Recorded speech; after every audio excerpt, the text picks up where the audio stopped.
family and friends, welcome to Riverside National Cemetery.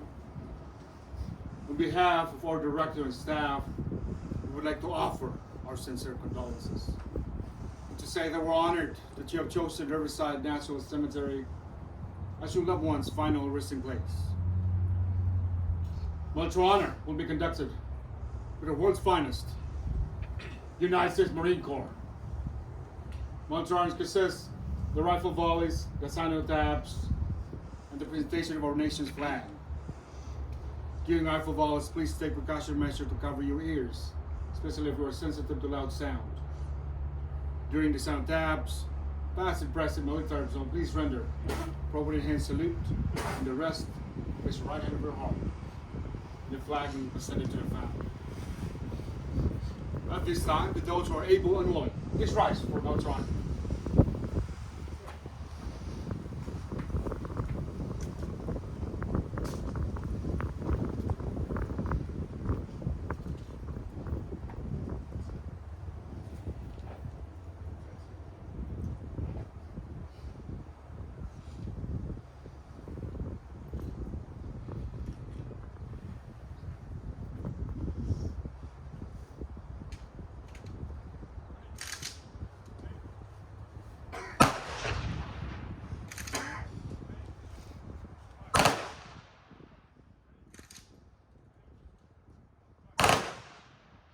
Flag, place right hand over your heart. Veterans, reset arms.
Let's take a seat.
United States, Commandant, Marine Corps, and grateful nation.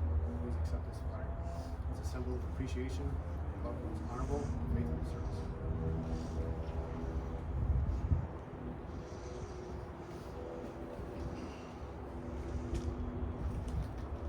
Sacrifices.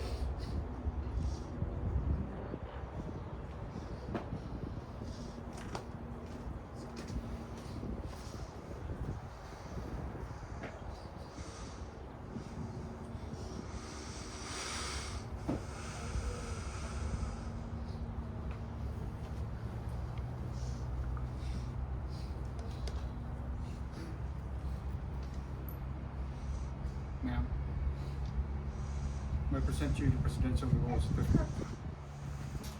It reads, the United States of America honors the memory of Michael A. Tackett.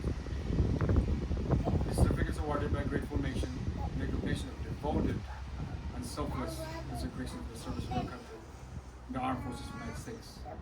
Signed, Joe R. Biden Jr., President of the United States.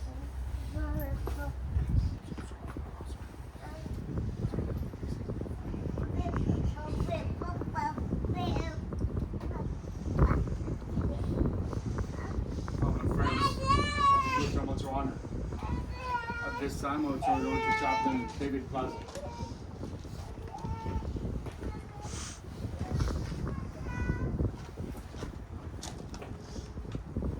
want to thank you all for being here. Mike and I are friends for over 20 years. I had the privilege to serve with Mike in children's ministry, and he was definitely a mentor and a person that changed my life and impressed me in many ways. So we're here really today in honoring Mike as his service as a Marine. And I don't know if some of you may know, but there were some core values that Mike had before he even joined the Marine Corps. And one of those core values is honor. Honor, courage, and commitment. All of you know who know Mike was an honorable man, and everybody respected him. He had a commitment to his family, his friends, his community, his city, his church, his God. One thing that I also learned from Mike is that he didn't put anybody on a pedestal. He followed the God, not the man. So that's one great thing that he's taught me, is not to put your focus on other people, but focus on yourself on God. And commitment to his family. Each one of you guys are here. Mom, kids, your grandkids. I'm actually sad that your grandkids aren't going to be around. I mean, Mike's not around to serve your grandkids because he's been such a mentor to so many other children. And it's going to be a big loss for the community. His willingness to fight and stand for freedom. That's one of the main parts of being a Marine. You're standing up. You have that honor. You'll die for your country.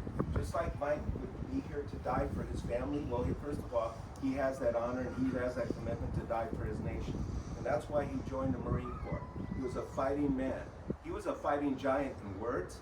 He didn't physically get into it, but if he had to, I'm sure he would take me down, or anybody else. But the point is, he was a strong man. He was courageous, decisive. He was dependable. He had endurance, initiative, integrity, all of these things. We know that about Mike. He showed that. He demonstrated that. Not just in the Marine Corps, in uniform, but he demonstrated it outside of uniform. And you know what? Mike fought for justice. He would really feel for people that were being persecuted or not justified. So he would stand up for those people for justice. He would be there for them. Someone shared this morning that Mike says with a small Bible study group, says, hey, we need to get some food for the poor. So they all went to this, Mike got them to go to the store, and they started going for their grocery shopping. And so one of the guys told me he was just putting a little item here in a basket and thinking, and you know, cans of tuna. And then Mike came around and said, what are you doing? He says, it's going to take us all day if we do that. So Mike went up to the shelf and took all the cereals and dumped them in the cart and went and loaded up that cart. And so Everybody's wondering, well, this is going to be expensive. This is going to cost a lot. Mike said, don't worry about it. It's been taken care of. They loaded up those carts, loaded up the food, and took it to the church and put it in there in the church canisters, or what they have over there. It was 50-gallon drums. Well, Mike had a big heart, and he served big. What are we going to be missing about Mike? We're going to miss his love. He's going to miss his hugs. I mean, I would call Mike for plumbing. I don't know how many of you have had plumbing from Mike, but he was a great plumber. But the one thing I loved about that is I love hugging a man, and I love his smiles, and I love this silliness. And by the way, Brian is taking over the business. All these guys are a reflection of who Mike is. He left that part of it. So if you need plumbing, make sure you call Ryan, because Mike is still there behind him, showing him what to do, right? Mike was a practical jokester, as everybody knew. I remember on many of the trips we were going with the kids, and he couldn't wait to get there to short sheet the beds so that the staff people would go nuts. He would get these plastic rubber snakes and bugs and throw them all over the place and put them under people's pillowcases.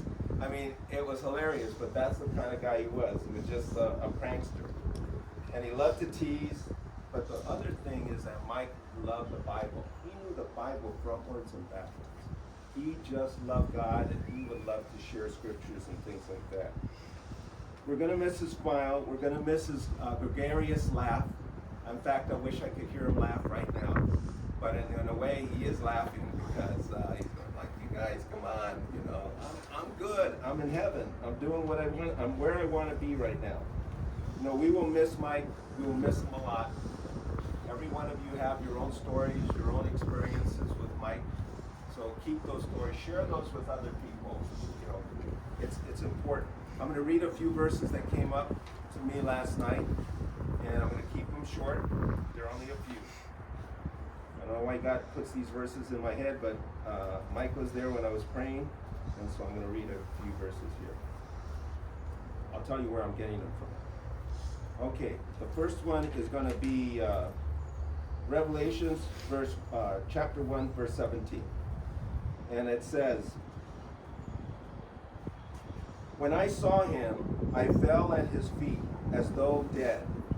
Then he placed his right hand on me and said, do not be afraid. I am the first and the last. I am the living one. I was dead, and behold, I am alive forever and ever.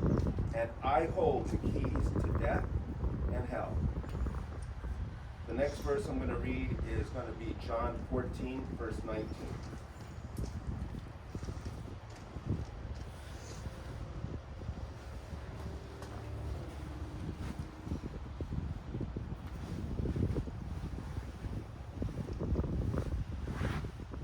It says, before long, the world will not see me anymore, but you will see me, because I live.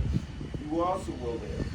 On that day, you will realize that I am in my Father, and you are in me, and I am in you. The next verse I'm going to read again is going to be in Revelations 14, verse 13.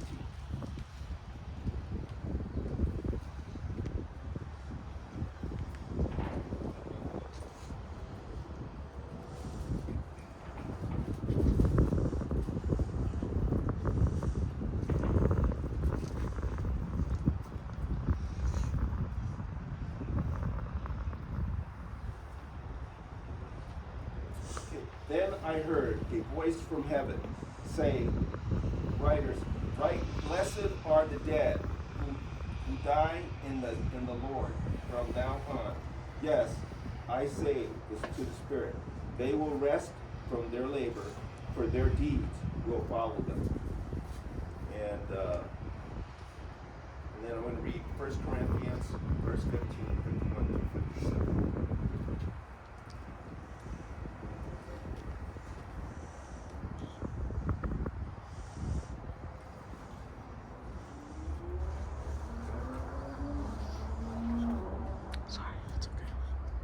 Listen, I tell you, a mystery Listen, I tell you, a mystery.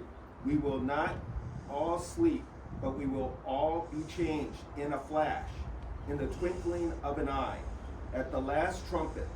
For the trumpet will sound, the dead will be raised imperishably, and we will be changed.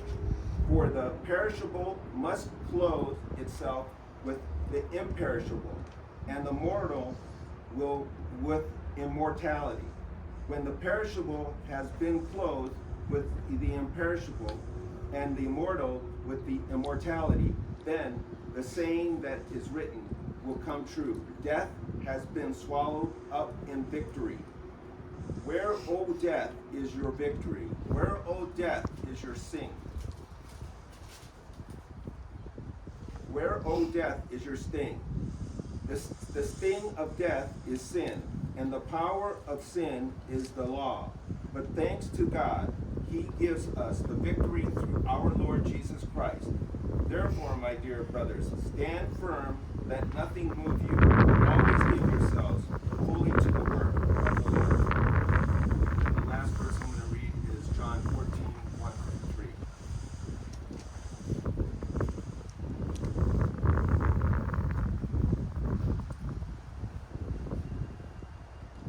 Do not let your hearts be troubled. Trust in God. Trust also in me. In my Father's house are many rooms. If it were not so, I would have told you.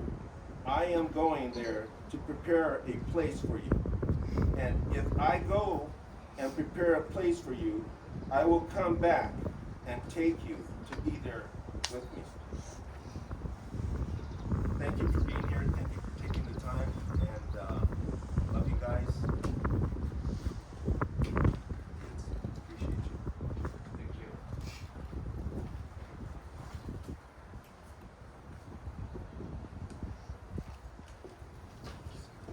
So, fellow friends, that concludes our service at Riverside National Cemetery. You may visit your loved one at any time after 4 o'clock today or at any time in the future. Our gates are open throughout the year, including the holiday.